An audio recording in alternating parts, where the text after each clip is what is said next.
Hey guys, Jameson Redding here with the Road Trip Angler, and I wanted to share a quick tip with you about sight casting. There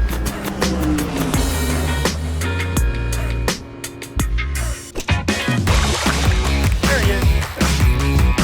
Hey Jake, I got one. Woo! Fish on.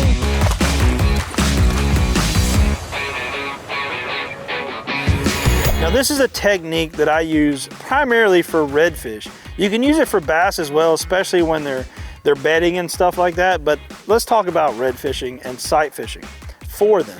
Out here, the conditions, and sometimes it'll get you in trouble because once you've started sight fishing, that's how you're gonna wanna fish most of the time. But standing up in the kayak or on a boat or however it may be, if you're on a boat or a kayak, standing up and being able to look at the water and look for fish. Now, what am I looking for? I'm looking for V's or wakes in the water. I'm looking for maybe a fin or a tail, swimming in the water that's close to the surface. I'm really looking for any kind of water that looks different. All the water may look the same, but you see something that just stands out that looks a little bit different. But I'm also looking for the fish. It may be a shadow. It may be the outline of a fish. It may be something that looks like a stick, but it's moving slightly. And it's really key to have good polarized sunglasses when you're doing this. You need to be able to cut the glare, especially when you have conditions that are windy or you have overcast skies. It lets you see in the water and be able to differentiate between what's a fish and what might be a stick. The other thing is you have to be quiet and stealthy.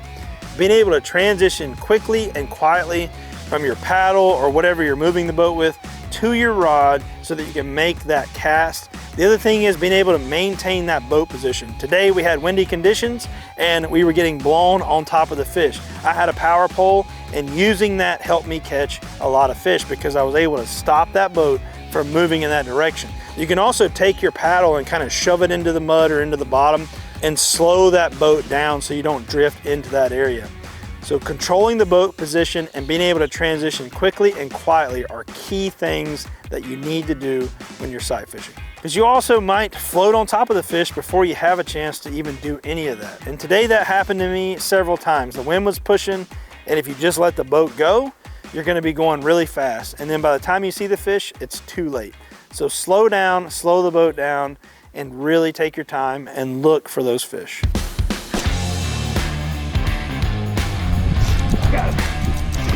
One of the things about blind casting is you may be casting and there's no fish anywhere around where you're fishing.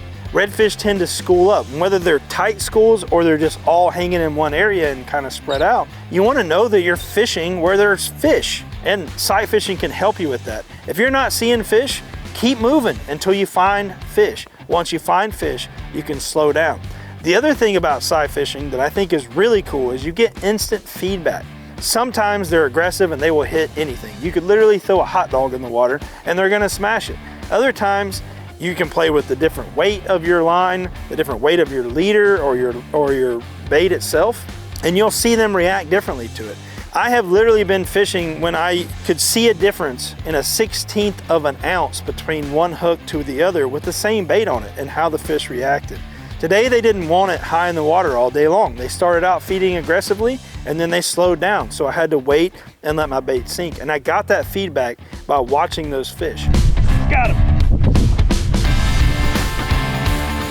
So if I could say anything, give sight fishing a try. Next time you're out on the water and you're fishing for redfish, if you've got sunny conditions and the wind's not too bad, give it a try. Stand up, look around, see if you can see the differences in the water.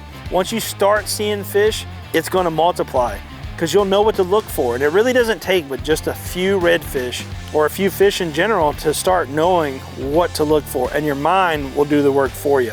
Give it a try and it will help you catch some more fish. Hopefully that helps you when you're out on the water.